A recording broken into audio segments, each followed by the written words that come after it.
Thank you, Chelsea. Thank you so much for always bringing the soul of music to our community. We were without it for so long, and it's been wonderful to have it back. Good morning, everybody. Thank you all for coming today. For those of you who don't know me, my name is Pastor Mike, and I'll be sharing the message today. We're in the middle of a series on the School of Love, practical and spiritual guidance on deepening our most important relationships. And we've been sharing different messages on why it's important to deepen relationships, both from the perspective of our well-being, but also from a spiritual point of view, why it's important, why that's part of restoration, why that's something God asks us to do. And now we're kind of going into more specific relationships. Pastor Donia talked about parent-child relationship last week, and I'm going to be going a little bit more into it today from a different perspective. But if you didn't hear her message last week, I would definitely encourage you to listen to it because I think these two messages will complement each other well. And she really shared about, especially from the perspective of a child connecting to our parents and how that relationship is like the root of all of our relationships, whether we realize it or not, because it reflects our relationship with God. I'd like to start off the message today by sharing a short video. And this is a video from the Bible, the Gospel of Luke, where Jesus is sharing the story of the Prodigal Son.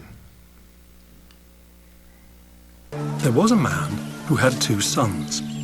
The younger one said to his father, "Father, give me my share of the estate." So he divided his property between them. Not long after that, the younger son got together all he had, set off for a distant country, and there squandered his wealth in wild living. After he had spent everything, there was a severe famine in that whole country, and he began to be in need. So he went and hired himself out to a citizen of that country, who sent him to his fields to feed pigs. He longed to fill his stomach with the pods that the pigs were eating, but no one gave him anything. When he came to his senses, he said, "How many of my father's hired servants have food to spare, and here I am starving to death? I will set out and go back to my father and say to him, 'Father, I have sinned against heaven and against you. I am no longer worthy to be called your son. Make me like one of your hired servants.' So he got up and went to his father. But while he was still a long way off, his father saw him and was filled with compassion for him. He ran to his son, threw his arms around him and kissed him. The son said to him, 'Father, I have sinned against heaven and against you. I am no longer worthy to be called your son.' But the father said to his servants, 'Quick, bring the best robe and put it on him. Put a ring on his finger and sandals on his feet. Bring the fattened calf and kill it. Let's have a feast and celebrate. For this son of mine was dead and is alive again. He was lost and is found.' So they began to celebrate. Meanwhile, the older son was in the field. When he came near the house, he heard music and dancing. So he called one of the servants and asked him what was going on. 'Your brother has come,' he replied, 'and your father has killed the fattened calf because he has him back safe and sound.' The older brother became angry and refused to go in. So his father went out and pleaded with him. But he answered his father, 'Look, all these years I've been slaving for you and never disobeyed your orders. Yet you never gave me even a young goat so I could celebrate with my friends. But when this son of yours, who has squandered your property with prostitutes, comes home, you kill a fattened calf for him." "My son," the father said, "you are always with me, and everything I have is yours. But we had to celebrate and be glad, because this brother of yours was dead and is alive again. He was lost and is found."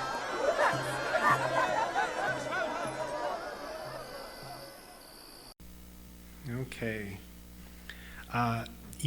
I've given many messages on this story before, and every time I give a message on the story, I discover a new perspective or a new depth of understanding. There's so many perspectives to take in this story. There's this perspective of the prodigal son. There's a perspective of the brother. There's a perspective of the father, and so many different nuances and things in here. Even though this is probably just a story that Jesus shared, and it, probably didn't happen in reality, but I think that Jesus was really trying to express something to the people of his time and to us today that is really, really important, which is the heart of a parent, the heart of God, when one of his children repents and returns to him. Because in this situation, the father could also have been very justified to be very upset. You took the inheritance, all the work that I put in my whole life to build this business or farm or whatever he had. You took it and you squandered it, and now you're coming back looking for, a second chance or acceptance or something like that. The father could easily have been very justified to be upset with his son and be like, "You can't just come back. You have to work for it," or something like that. But actually, the father just accepted and embraced his son. Now, of course, the son was very repentful, and I'm sure that helped a lot. But it gives a lot of food for thought.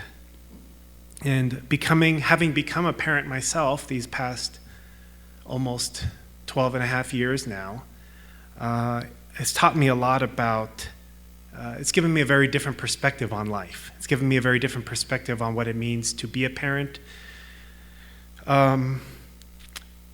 I think one of the biggest things it's shown me is that we have to give grace to our own parents, and also that we as parents need grace sometimes, because it's not easy to be a parent. Being a parent brings out all of our insecurities, all of our weaknesses, all of our shortcomings, and inevitably we make mistakes. Sometimes we make big mistakes, or sometimes we make many mistakes. Sometimes we just make some, but we all make mistakes. In our relationships, we often start off with the best of intentions. We have good motivation, I think most of the time. We want to give. We want to give everything we have. We want to be unconditional. But over time, and with circumstances and our own shortcomings, we can get worn down. Sometimes we feel the efforts we make aren't noticed or they aren't appreciated. And instead of being all about just wanting to give and love and embrace and be unconditional to some other person, it can turn into, what about me? What's in this for me?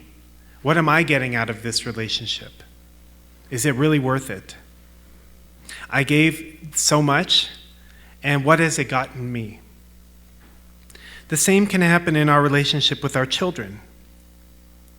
We have to be very careful when we find ourselves in this situation. I'd like to share a quote from our founder, Reverend Moon. He said, "When parents love their children, do they write down everything they bought for the children and say, 'It cost this much'? When parents love children, they want to give them more than a prince or princess of the world has. And they are sorry that they cannot give enough. Parents are always thinking, 'I want to give more, better things to my children.' Do you understand? That is why we are fond of our parents' love. You must know this. Even when they have given, they still feel it was inadequate.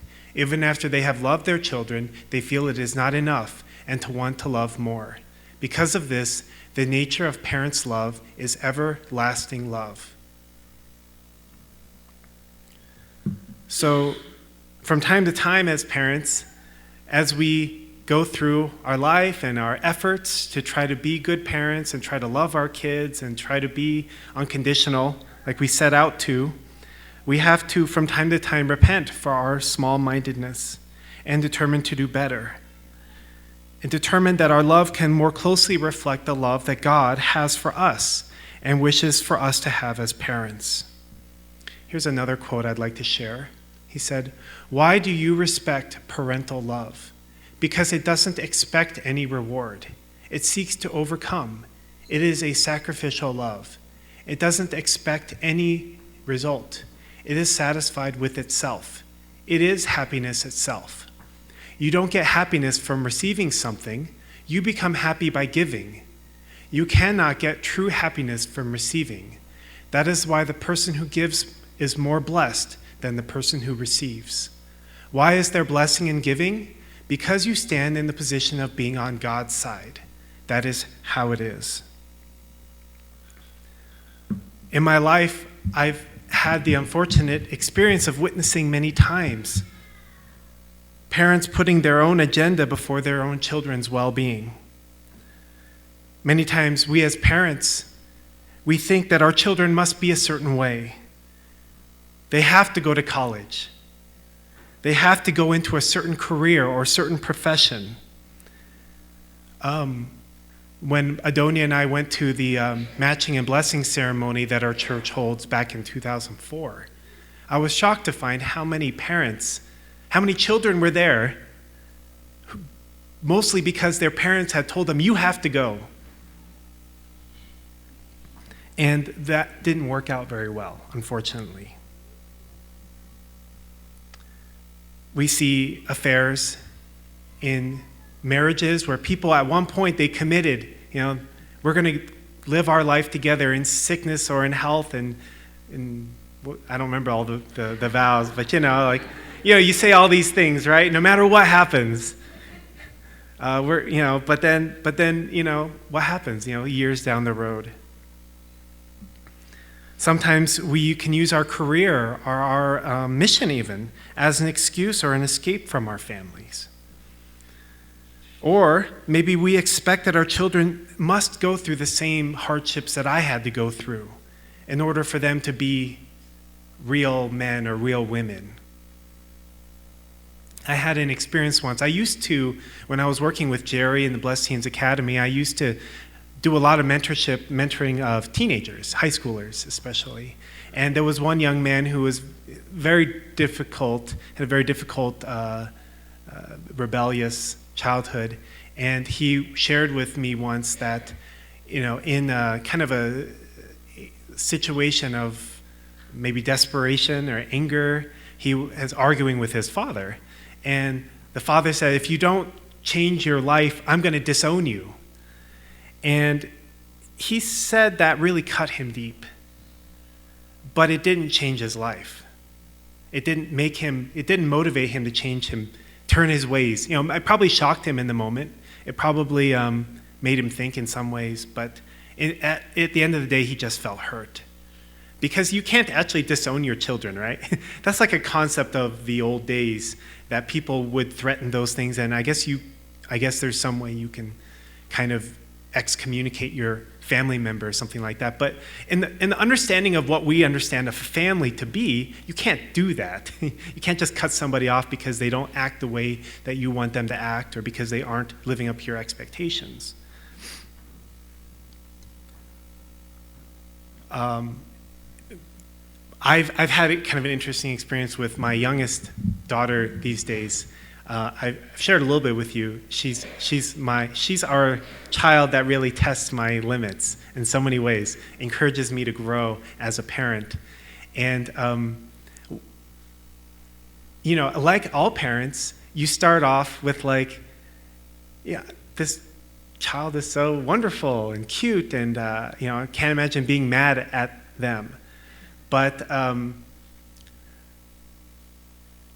after a few years of cleaning up after this young child and, taking the makeup off the carpet and cleaning the marker off the walls and the crayons and the soap, she would scrape the soap, the pieces of soap off the soap and then put them down the drain, and so the drain doesn't work anymore. And weird stuff happening with the toilet, and just it goes on and on and on. And after a while, I started to recognize I was having a reaction to this.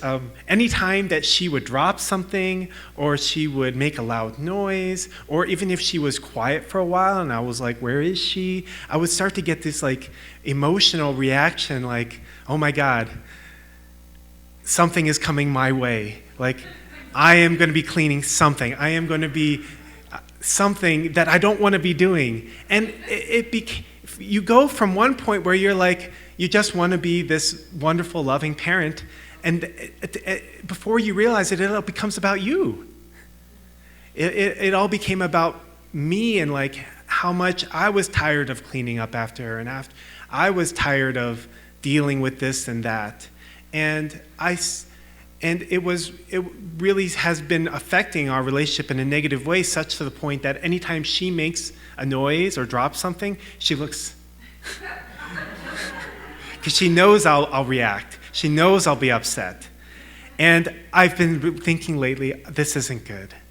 This isn't what I want my relationship with my daughter to be like.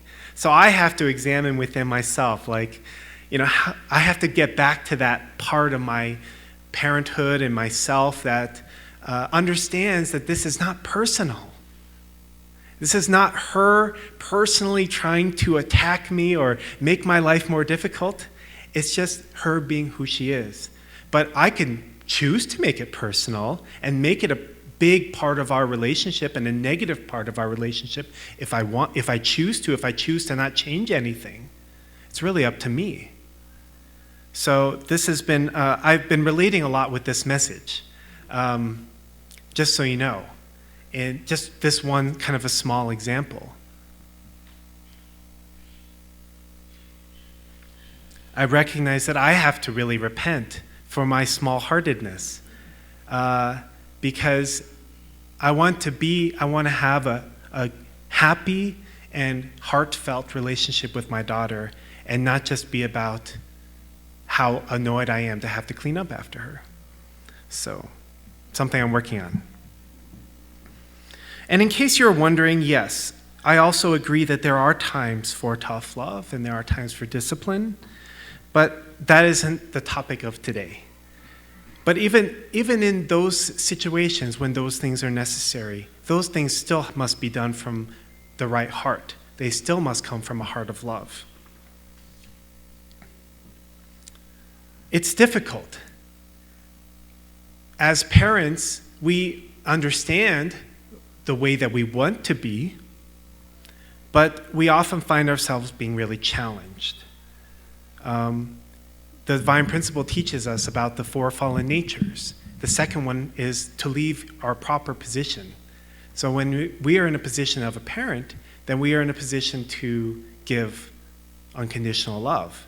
And sometimes we leave our position, which is okay. We just have to recognize it. We have to make our way back into our proper position. In the story of the prodigal son, we see that the brother is kind of in the position of the immature parent. He took his brother's return and his father's reaction very personally. He was like, this is a personal insult to me. I have been here this whole time. I've been faithful. I've been working hard. I've been helping my father. I have been sacrificing. I haven't gone off and wasted my inheritance. I could have, but I didn't. But he couldn't be happy for his father, who was probably this whole time heartbroken and waiting for his son to come back. We can tell that because of the reaction of the father. The father, he saw him from a distance, and just Even before the son had the opportunity to repent and apologize, the father just ran out to him and embraced him. But he couldn't be happy for his brother who came back, and he couldn't be happy for his father. So in some ways,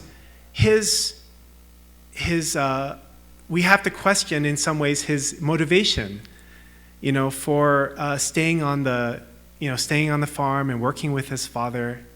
Maybe he was expecting some return. Maybe he was expecting some special treatment. And when his brother came back and got this unconditional love and special treatment, he was like, well, what have I been? What's all this been for? So we kind of have to be careful. We have to watch ourselves, depending on which side of the relationship we're on, whether we're the unconditional father, the prodigal son, or the judgmental older brother. There's things to look at within ourselves. He just thought about how unfair it was, how hard he worked, and he wasn't recognized for his efforts. This is a kind of very conditional, one-sided love that says, I will only accept things if they go the way I feel is fair, and not considering how much the father was in anguish over his son's absence. And it's very likely that the whole time the brother was away, he resented his brother. I want to share another quote from our founder. He said, nowadays, the idea of individualism overflows in the world. Children say, our parents are so old-fashioned and they will not understand us young people. Children change like that, but the heart of parents does not. Even if the children call them old-fashioned, and that will not make them say, so you are acting like that? Ha! Then I will do the same thing to you. The love of parents is not like that. Why is it important to tap into this unconditional parental love, God's love? Because there is no shortage of selfishness and selfish people in this world, people who will use others for their own advantage. Sadly, I was reminded of this week. We had a really sad situation happen in our community. And there are people in this world, and we're fortunate if we don't experience such hardships in our life, but there are people in this world who will take advantage of others and will go to extremes to take advantage of others for their own benefit. Because we ourselves and the people in this world and the people in our lives are starving for experiencing this kind of love. Sometimes we have to have even a parental heart towards our own spouse, or towards our own siblings, or towards our own parents and the other people in our life from time to time. So you may not have felt much of this love growing up, or maybe you did, but please don't make that your excuse, your handicap. Tap into it. It is within each of us because it is from God. It is in nature. There are people in this world who are tapped into this kind of love. Please spend time with these kinds of people. It will rub off on you. We must lead by example, and what we say is not as important as what we do. I'd like to have one more last quote. It is in such a family that beautiful children can grow, and educating our children what the children see and learn in the family is most important. A crab that walks sideways cannot tell its offspring to walk straight ahead. The parents must show a good example. True children come from true families. Truth is always very simple. So I would encourage you to please consider in what we all are lacking. We all try our best, and we all fall short. So what can we do to get more goodness in our life? What can we do to get more of this godly parental love in our life so that hopefully it can rub off on us? Hopefully we can inherit more of it. Like I said, maybe getting into nature. How many people experience God's abundant, unconditional love in nature? Finding people in our life, getting help. These are all things that we can do reconnecting with our own parents. I think that we see examples of terrible parents in the world, sadly. But I think that most parents have a genuine, sincere, unconditional love for their children. Sometimes it gets buried underneath, lots of garbage and tragedy. But please consider maybe making some effort in that area. And, hopefully we can see more depth happening in our relationships, in our parent-child relationships. So that's my message. Please join me in prayer. Good morning, our most beloved Heavenly Parent. We thank you so much from the bottom of our hearts for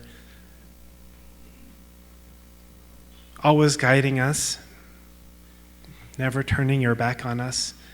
We thank you so much for your Son, Jesus, who his message and his words still reverberate to us through all of time, even though he came 2,000 years ago to share with us this message of what your heart is truly like. We hope, Heavenly Parent, that in our own lives, our own relationships with our family and our loved ones, that we can come to inherit this heart more fully and substantially in our life, that we can become like you in the sense that we really inherit your heart to love unconditionally others, even if they don't appreciate us, even if they sometimes hurt us intentionally or unintentionally. I pray, Heavenly Parent, that we can become those kinds of people, that we can inspire each other to become those kinds of people, and that we can also just stay encouraged and not give up, even when we are tested and go through such enormous difficulties and challenges to really practice this. We thank you for being who you are. We thank you for this family of faith. And I offer this prayer in our names as Blessed Central Families. Amen and Aju. Thank you.